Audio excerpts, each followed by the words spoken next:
Hello and welcome to Heineken Experience. Today we are going to talk about some important things related with this brand. So let's start. First of all, we are going to talk about Heineken's story. Founder and visionary. Jordan Adrian Heineken is born into an Amsterdam merchant family in 1841. In 1864, he buys brewing the Hooiberg, that in English means the high stack, in Amsterdam and immediately turned his focus towards brewing innovations and becomes the first brewer on the planet to introduce a quality control lab. He also did a lot for the city of Amsterdam. His name on the brewing.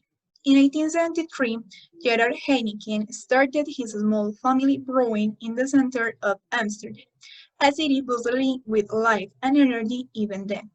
The brewing grew as fast as Amsterdam did, and Gerard's dedication to the quality turned it into an instant success. He did without losing sight of what mattered the most, remaining a family-owned brewing who put the purity and excellence of the beer first. The rest, as they say, is history. Award-winning Lurch. Brewing Heineken is its own reward, but it's always nice to be appreciated. When still a relatively small brewer, Heineken won the medal d'Or at the International Maritime Exhibition in 1875. Soon after that, the Dutch Beer Company became the largest exporter to France. And in 1889, Heineken's new pour testing Pilsners won the prestigious Grand Prix at the Paris Expo. 1 year later, Heineken started supplying the restaurant at the Eiffel Tower. Many rewards will follow, but these two milestones still adore the brand product labels. Heineken's unique ages. Back in the 19th century, we discovered the unique ages ever since it's been the key to Heineken's characteristic taste, balanced with subtly fruity notes that people all over the planet fall in love with.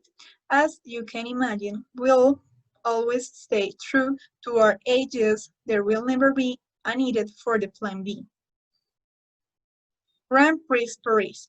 In the 19th century, Paris was the place to be, so Gerard Heineken wanted to make the Parisians fall in love with his top-quality beer. He won their hearts, and we kept the award on our label as proof. Scientists and internationalists. Henry Pierre Heineken has many things. A scientist, a senator, director of Heineken Brewing Society, and from 1970, president of the Heineken brand as second generation Heineken. Henry Pierre continued his father's success and led the company through the economic depression of 1930s. He made bottling without losing quality possible and therefore made expansion abroad possible. He also set the stage for future growth by increasing beer production without compromising on quality. During his presidency, he is renowned throughout the country for his socially progressive policies. Pierre Party. Imagine, 1933, in the USA, 11 years of prohibition, hidden speaks bars, poker games, Al Capone, and no proper beer available. And then there was a rumor, prohibition may end soon. Heineken thought they had loved a truly premium quality beer after such tough times and took the bid. A ship full of Heineken beer sailed to New York. Perfect time. Prohibition is lifted. Immediately, celebrations started, with Heineken, the first import beer available. Market and entrepreneur. After Henry Heineken quickly makes a name for himself in the family company by personally establishing Heineken's advertising department, had I not been beer beware I would have become an ad man. He once said, the magic of Heineken brand became his life's work. He introduced the smiling E and claims the color green. He also introduced the Heineken logo star, banner and hub band currently, renowned around the globe. He is a marketing genius before the age of marketing exists. His motto still very much exists today. I don't sell beer, I sell enjoyment. The word bottle or bottle. Innovation has played a major role in our 150 years heritage, and the original logo is a wonderful example of this imaginative thinking. Its groundbreaking design allowed it to be reused as a brick for building houses. This could have resulted in less literal and efficient upcycling of materials. In fact, it's one of the very first Brew a Better Future initiatives. But innovation is never easy, and technical hurdles after the first real production in 1965 prevented the concept from being implemented. Era of sponsorships. Heineken has a rich story of engaging with the famous at numerous levels. We pride ourselves in the fact that although we have grown, we are still that small growing striving for excellence and catering to our consumers in a personal fashion. So, we are always looking for new and innovative ways to engage with our audience. That is why we are also involved in several sponsorships. This enables us to be present with our customers and to be part of their lifestyle. Sustainable business. Charlene Lucille de Carvalho Heineken is a lawyer, architect, and since 1988 member of the Heineken Board of Directors. Since then, she has revolutionized Heineken's sustainable agenda by introducing ambitious green goals and initiatives. Today, Heineken's green visions is integrated into every aspect of the company's operation and processes. She is future-proofing the brand for the enjoyment of tomorrow consumers. So now we are going to talk about the logo. Heineken is one of the best known brewing companies in the world, which was established in 1864 in Netherlands. Today, the company has its production facilities in over 70 countries worldwide and produces 250 various beverages under its sub-brands. The main product of the company, Heineken beer, is still on the top of the world's list among the most selling beers labels. So, the meaning and the history of the logo. The centennial recognizing Greek logo of the world's famous beer takes its roots in the 19th century, being first designed in the 1860s. Unfortunately, the original version of the company's visual identity hasn't been saved by today, but it is known that it became a prototype for the logo from 1884, just had fewer elements on it. 1884 to 1889. The oldest known logo of the beer label was designed in 1884 and featured an oval shape with a thick green frame in a wide outline. The middle part of the emblem consists of a blank horizontal ribbon with a heart mark on it, a black contour of a five-pointed stars, and a fine green ornament under the rainbow. The first name of the product was Pilsen beer, and this inscription in white was placed on the black background in the center of the emblem, or the logo. The green oval frame featured a Heineken's Amsterdam Rotterdam lettering, celebrating the birthplace of the beer. 1889 to the 1930s. The redesign of 1889 brought red color to the logo and made the green more intense. There were also some monochrome details added to the central part of the logo, which was two coins and additional lettering showing the rewards of the label. The upper part with the star now contained a red inscription around its perimeter, so the iconic green, a red color palette of the label started from here. Okay, the 1930s to the 1950s. Two versions of the logo were created during this time period. So one of them was decided exclusively for the Dutch market, while the other one was an international logo. The one for the inner market featured a vertical rectangle with a red outline and a big red star in the middle.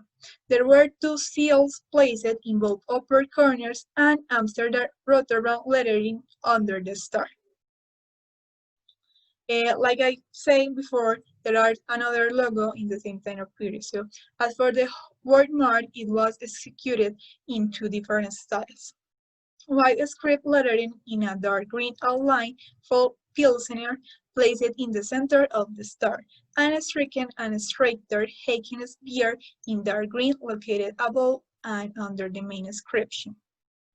The international logo featured the same style and symbols as the version of 1889, but some changes were made.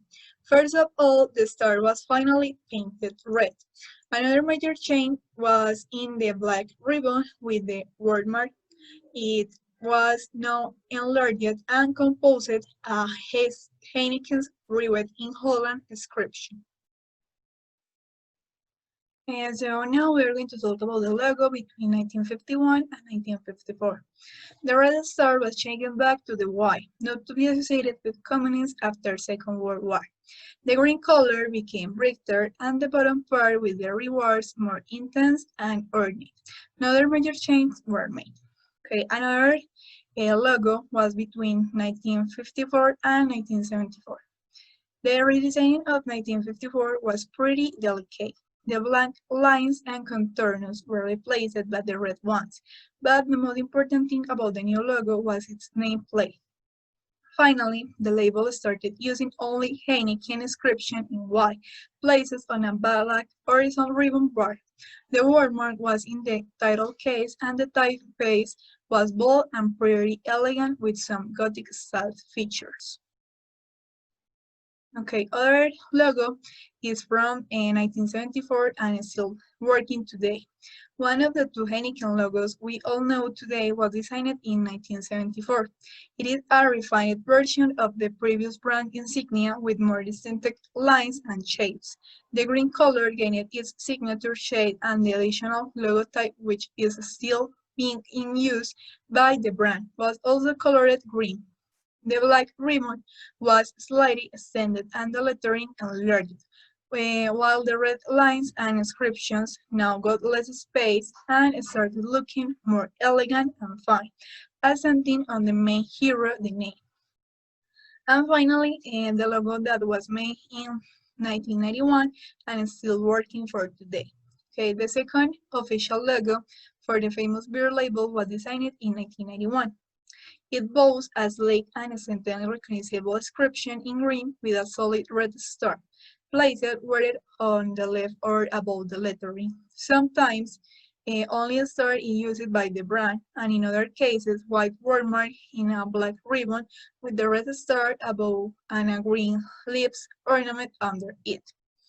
So the signature green, red, and black color palette and the traditional typeface are two elements which make the Heineken logo instantly recognized, and it's a timeless and a powerful visual identity design showing the label as the one which value its roots and heritage.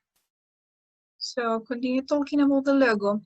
Probably the most recognizable features of the Heineken logo are its oval shape and a characteristic shade of green color. Two more important visual elements are the 5-point stars and the black horizontal bar. The bar has curly up edges, and the current version of the Heineken symbol uses three colors.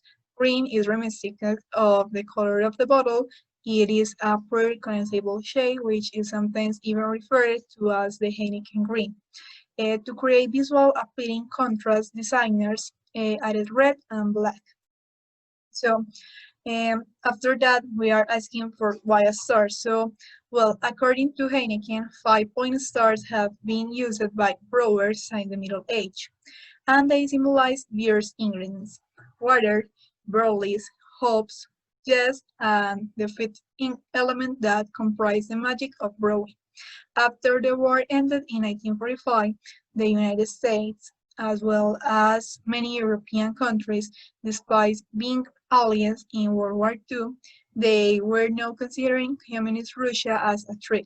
One of the most distinctive symbols of Soviet Russia was, of course, the Red Star. So, because of this similarity, and in fear of being associated with communists, in 1951, Heineken dropped its red star and replaced it with a red bordered star. So, okay, this logo remained in effect up until the end of the Soviet Union in 1991, as soon as the USSR disintegrated, so Heineken changed its label again to include their favorite Red Star.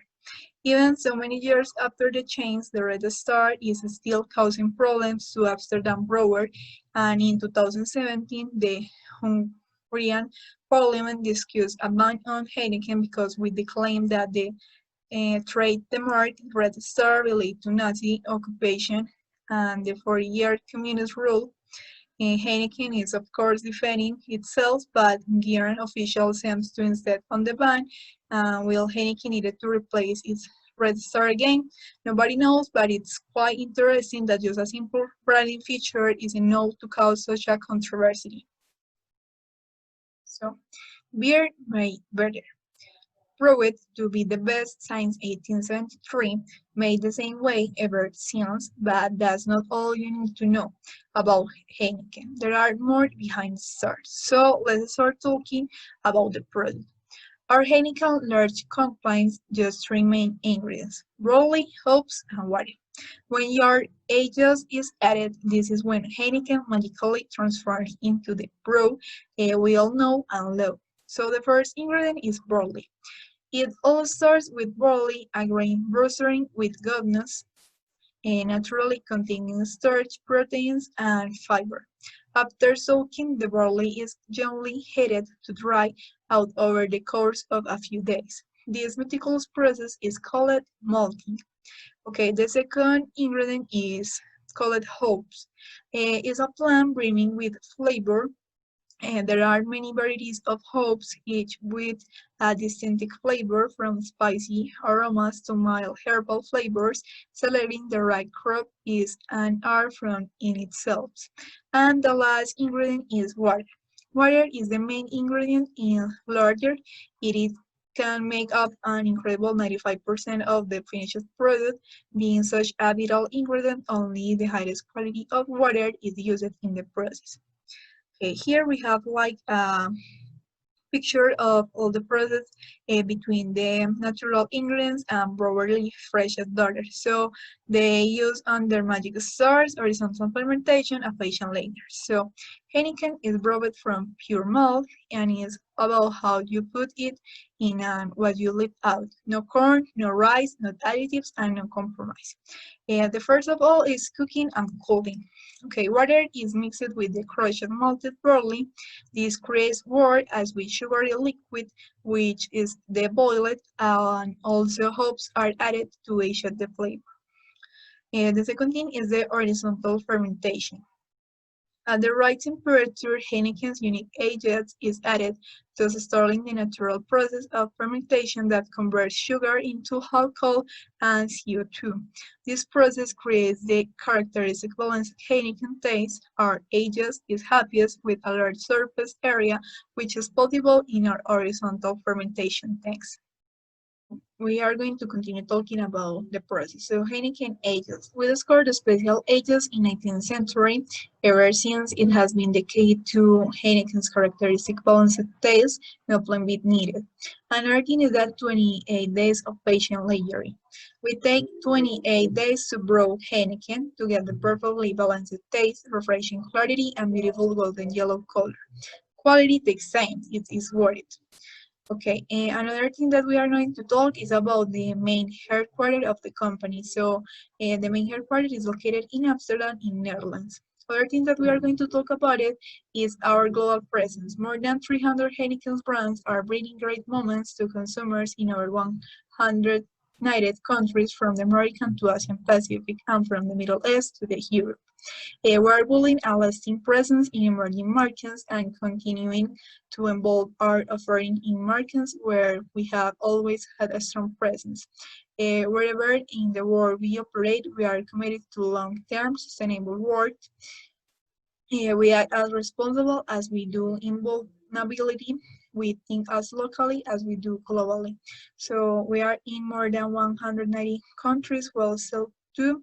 We are the number one, we're Europe's biggest brewer, and we are in 805,000 employees around the world.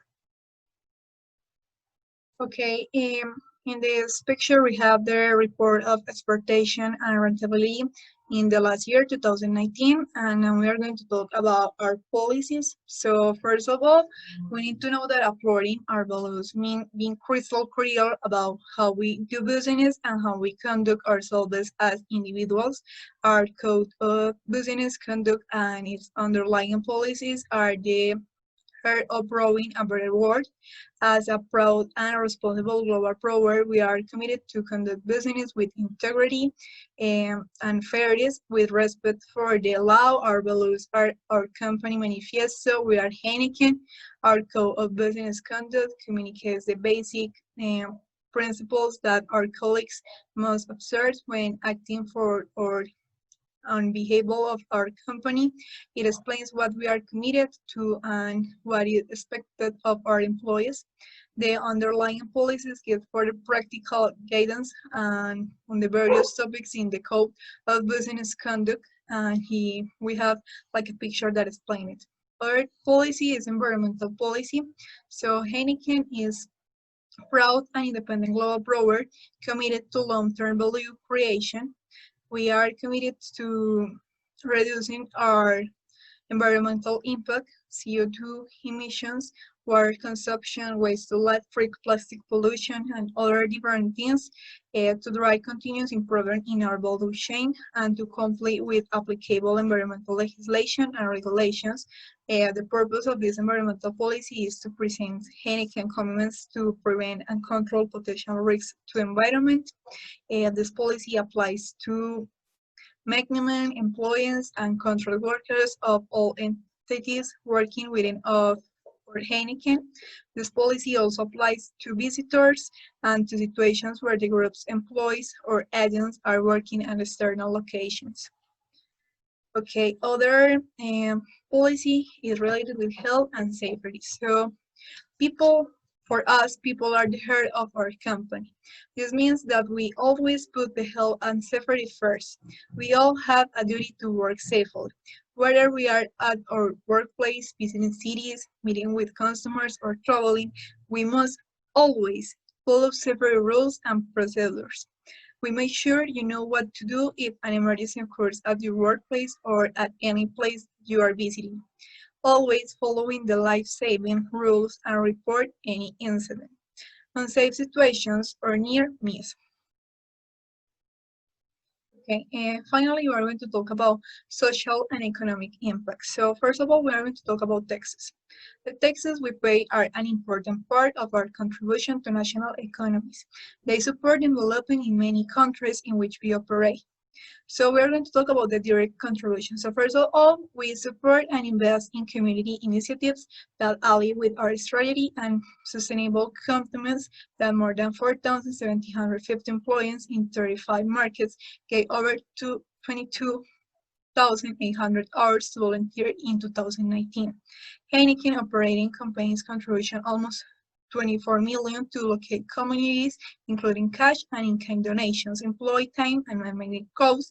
In some markets, our companies have their own local foundations. For example, the Cuscampo Foundation is funds for local initiatives to improve employment, and the APV Foundation in Singapore supports education, social welfare, and art. So here we have like an statistics photo of the things that we supported related with social and economic impact. There is another picture here related with that. So it can be said that we are trying to make a social work with the most vulnerable people, with the most vulnerable cultures and communities. The last thing that we are going to talk about in this presentation is about growing with communities. We have an opportunity to use our business as a positive force for change. Helping communities prosper is good for society and good for us and our business. Global poverty rates have been cut by more than half since 2000, but still 1 in 10 people in developing regions live with their families below the international poverty line, and less than 1.9 USA dollars per day. Most people living below the poverty line, up to 42% of the population, live in South Asia and Sub-Saharan Africa. In addition, 1 in 9 people in the world today, 850 million, are underserved, while 3 in 10 people lack access to safely managed drinking water. So, with operations that span the global, we have an opportunity and are responsible to use our business as a positive force for change. We are committed to making a positive contribution to the communities where we are sorcerer, live, work, and sell our products. So it's very important to take care and to know what is the importance of that charity. So as a major employer and purchase of raw materials, our biggest contribution to social and economic well-being of communities is through our core business, the jobs we create, the business we support, and the taxes we pay. We also support social and economic well-being by investing in community initiatives that support our strategy and sustainability, committed via 3 main routes: direct local contributions, shared value, and projects. The Heineken Africa Foundation supports the health and well-being of communities by providing vital access to healthcare and clean water. So, in this presentation, we had a quote of one of the directors of the project that said the Heineken African Foundation has committed 10.7 million euros to 119 projects since it was launched in 2007. So it can be said that Heineken has a lot of social works that they really are going to work in it, not just like because I am going to be a good person or something like that. They want to make a really important change in the world. So it's very believed.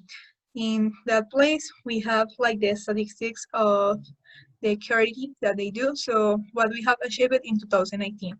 So 10.7 million euros committed to 119 health and water projects since 2007, 24 million euros direct contributions as community by operating companies in 2019, and 19.3 million euros invested in local sourcing projects since 2009.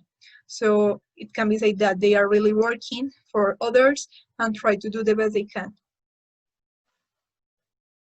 To continue with growing with communities, our regional sourcing projects in Africa aim to create jobs, strengthen the agriculture sector, and improve the lives of rural households. In total, they provide market access to more than 150,000 farmer households since 2009. We have invested for 5.2 million euros in cash and 14.1 million in equipment and people throughout public-private partnership (PP) projects in Burundi, DRC, Ethiopia, Ivory Coast, Nigeria, Rwanda, Sierra Leone, and South Africa. This excludes additional third-party foreign liberty by our contributions. So now we're going to talk about sponsorships. Just silver with cell phone. When the big boss tells you to do something, you do it. So we add a little fun to the refreshment. The trailer of UEFA Champions League match quick up the adrenaline of Formula One, a short flag, the world's most famous secret agenda doing his thing. You will bring the refreshment and a little entertainment to go with it. So to final the presentation, I am going to show you a little sponsorship of the UEFA with Heineken, and finally I am going to show you the kidnapping Freddie Heineken. That is a really good movie that told the story about the kidnapping of the grandson of the first person that created Heineken and one of the owners of this big company. So I hope that you like the presentation. See you later and take care. Bye. The UEFA Champions League has formally taken the decision to suspend all matches. All matches. All matches. What am I gonna do now? Toilet paper challenge. Losing my mind. No, I don't know what to do. But I'm waiting till the waiting is over.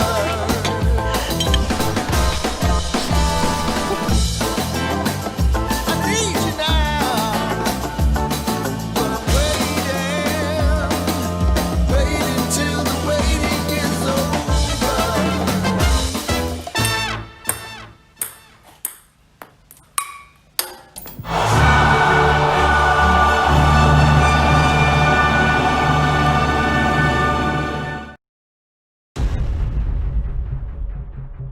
let's go. Get down! Let's get some strippers! Well, I want to talk to you guys about some business. Something big. Who you want to kidnap? It's got to be stinking rich. Safety's a little edgy on that. We're gonna do this. We do it now. What's going on? I'd like a bathrobe, slippers, and if it's not too much trouble, a telephone. If you tell the police where I am, I'll give you half the ransom and a house in Switzerland. Don't get too personal. He'll get inside your head. You know that what you're doing is completely stupid. If your people don't pay soon, then I can't answer for my people.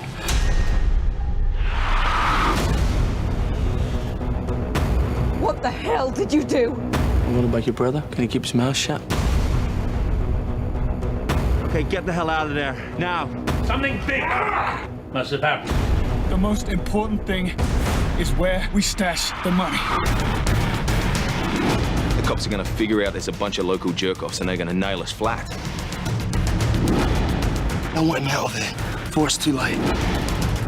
Come on, kill me. Pull the trigger. You don't even have the balls to do that, do you? It's never be safe. You can never come back. We're rich. All we gotta do is get away with it. You can run, but you cannot hide. That is the way the game is played.